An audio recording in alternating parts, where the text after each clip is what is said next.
and Grandpa. Let's wander back into the past, then paint me the picture of long ago. Welcome back to another episode of the History of Hill Farms. So I think we left you with our baseball stories. So let's talk about where we went after baseball. You came home. It would have been the early 50s. I would have been about 55, and I needed work, so I got a job at Bethlehem Steel, which lasted for 2 years. And I also was working whenever I had a chance. I worked for either my Uncle Bus or I worked for Davy Deal, who also had a tree farm. I never was really out of the trees. But then, of course, I got my draft notice. I was 22 years, just had turned 22 years old, and I got my draft notice. In those days, everybody, you really had to serve one thing or the other, unless you got married and had kids. But anyway, I got the draft notice, and my mailman was Charles Yenser, who was company commander for the Pennsylvania National Guard in the 28th Division. So he said to me, Larry, he said, I know you're in a lot of activities. He said, why don't you join the Guard? He said, you can take 6 months instead of the 2 years. And he said, of course, if it gives a war, you're going to go back either way.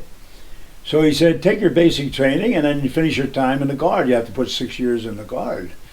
So he talked me into it, and that's what I did. And I got into Army Basic, which for me turned out to be quite a lark. I remember when we came out of the reception center and they took us and they gave us a physical training test. You had to have 400 points. There were 400 was maximum, and you had to have 200 points to pass.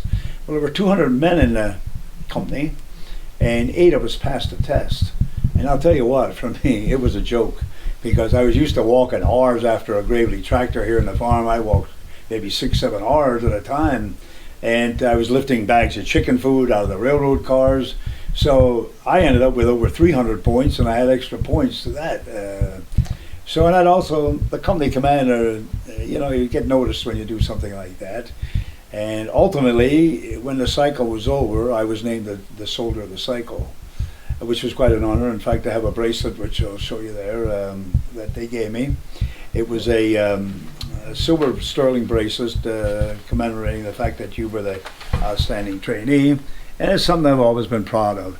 It doesn't mean I would have been a great soldier. I don't know what I'd have done in combat. Nobody does know. An ex-Marine told me, it was in the South Pacific, he said, you never know what kind of man you are till you face the elephant, and I think that's very true. So you ended up, you did your basic training. You were fortunate. You were fortunate that you did not need to go overseas. Well, at the there time. was no combat. It was before Korea. This was after Korea. After Korea. Korea was over. This was a Cold War in between. Yeah. There. And then, of course, I started college. And I also was working on tree farms. I kept trying to earn some money so I could afford this going to school. I wanted to go through college in 3 years. And then, of course, the Berlin crisis came along, and I got an invitation to come back. And this is going to be a year. Now, we never knew what that was going to be, because that was a dangerous time. So you were going to school, and then you were called back? I got called out of my senior year in college. I had 6 weeks in, and I got called out the senior year, and I had to go. Well, actually, they offered me a deferment to the end of the semester, and I didn't take it because, I felt I had only served 6 months active duty, and this is something I owed. So, in fact, I was going with your mother, and I went to her and I said, "Let's get married," and she agreed, and we had 2 weeks to get married and have a honeymoon. So the 1 week was in planning, and the other week was our honeymoon, and then we didn't have a fight for a year because I was gone. So. Yeah, and there was no cell phones to be sending messages. No, they weren't texting. I did touch. call on a telephone. We tried to call wherever I could get to the phone on a Saturday at 5 o'clock. We had it set up that I would try to call her.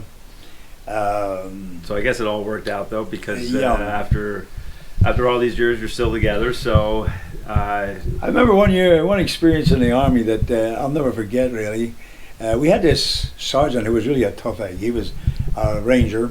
And he was in 2 wars. He was shot up, and he had all kinds of medals. And his name just happened to be Hill. Well, I got into the combat MPs, and there's my name, Hill, and of course he sees this. And I'll tell you what this guy did. We had a little bit of reputation at MP school of not being too well disciplined. So when we came to him, he took us out in the field, and they had the platform for PT. He got up on there, and we're going to do push-ups. So we started doing push-ups and push-ups. Now there's 200 of us. He's doing push-ups, and pretty soon guys are breaking down because he's still going. Finally, there wasn't one man that wasn't broken down. And he turned over and started doing one-hand push-ups. And he said, "Are there any questions, men?" Well, we knew what he meant. And he was a tough guy. But he told us we were having a big command inspection. And I sort of became the apple of his eye because I could do the physical stuff and had the same name. And he told us, he had us together, and he said, "Now, the colonel's going to inspect." He said, "This is a command inspection." He said, "Now, I'm telling you what this is going to be." He said, "He'll come in here, he's either going to tear us to pieces or it'll be a joke." He said, "That's going to depend on one person." He said, "It just depends on who the colonel picks out and how you answer." Lo and behold, here comes the colonel. I'm in the first squad downstairs, about the 8th guy in line. Here comes the colonel. He stops at me. He takes my... I had to come up with the rifle, and he took the rifle. He checked it. I took it back. And he said, "Can you put that gas mask on?" So I said, "Yes, sir." So I put the gas mask on, cleared it, put it on for him, took it off. He said, "What's your 5th general order?" "I'll walk my post in a military manner," whatever it was. And he said, "What's that 10 peg cost?" Well, I had no idea. I said, 3 cents, sir." Yeah. What he wanted was just see how you'd answer. He said, "What's that shirt you're wearing cost?" I said, $2.75, sir. I had no idea, and I don't think he had any idea either. He finally asked me, he said, "What do you think of the service?" I said, "I like it, sir." He turned around. He didn't look left or right. He didn't even look at the other soldiers. He turned around. He walked right out the barracks. He never went upstairs. The inspection was over.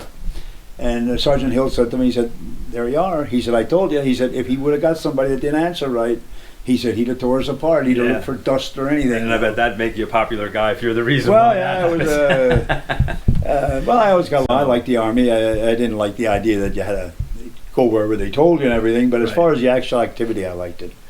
So that after that period, you finished up what you were called to do. Right. You came back. You finished college. You got a degree from East Stroudsburg University in education. And I started working. I started working as a baseball coach in the summer, paid coach in Lehigh. And Uncle Bus came to me and he said, "I need you for a full-time worker now." He said, "You have to quit the baseball." He said, "I expect you to be here the whole summer." And he said, "I expect you to be here and whenever the weekends are when we have work to do." He said, "I expect you to do that." So up until this point, you were working. I was working for him, but it was whenever you were off and on, around. and, Yeah.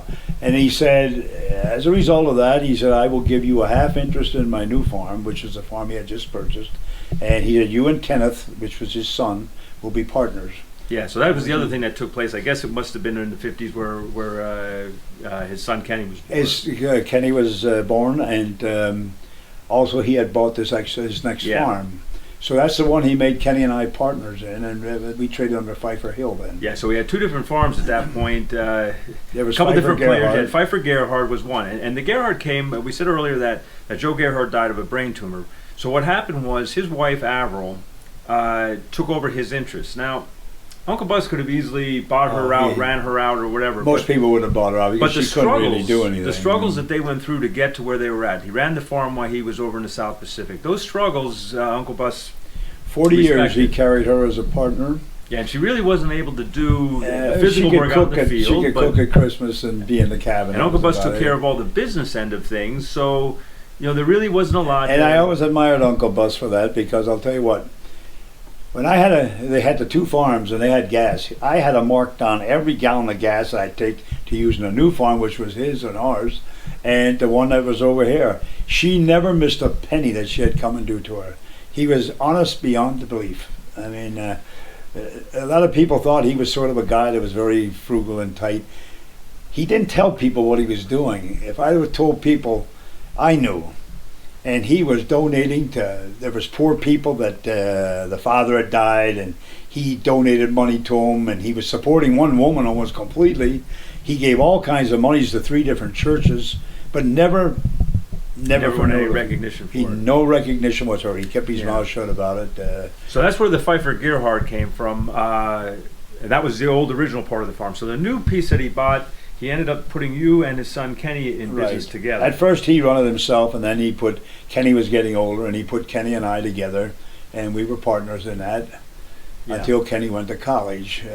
Right, and so then, and that went on that way for quite a few years, where there was Pfeiffer Gerhardt, Pfeiffer Hill. Well, eventually, he left me by Averill's part, too, so I became Yeah. partners on this farm then. So then it was just Pfeiffer Hill, but there was really two Pfeiffer Hills. There was the father Pfeiffer and the son Pfeiffer and Right. the hill. Right. So, and at that point, and that went into the 80s at that Right. that way, and there would have been probably about 80 acres. Is that with the two? We only had pieces put we had about together? 60 acres, and then we started adding little pieces. We got 3 acres here, and we added the 10 acres next to us. And our neighbors were real good to us because they come to us when they wanted to sell, and they always would say they never went to a realtor. We probably couldn't have afforded it. Right. But they said, "I want you to have this," and So that he pieced happened to me together about 3 times. Yeah, he pieced together 60 to 80 acres over that period of time, and the business went on that way for quite a few years. So that'll take us up. Really, I mean, that was the opportunity. The opportunity came in the 50s. With that, as you Right. explained. The for big that things that reason. happened in the 50s was we had a new piece of land, Yeah. and Kenny came on the scene, and that gave Uncle Bus a different attitude toward working for it. In fact, he had an opportunity to sell the farm in the 50s for $60,000. It's the old farm, Uh-huh. and he had only paid $300 for it. Remember, and this was in the 50s, and he turned it down because he said he had Kenny.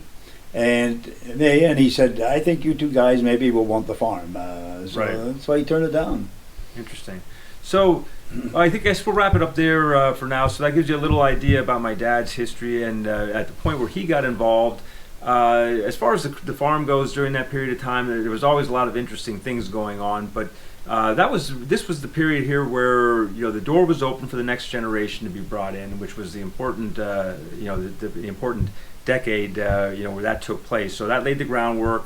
That continued on that way for quite a few years, and we'll get to the point where where it changed from there, and the next generation came in. But the 50s were the opportunity for my dad to get involved. So we're going to tie it up there, and we'll be back in touch. We hope you enjoy our series, The History of Hill Farms. If you have any questions about anything that you've seen in the video, please post a question in the comments section, and we'll try to get back to you. Also, if there's anything you'd like to see in future episodes, please let us know. Thanks a lot. Grandpa, tell me about the good old days.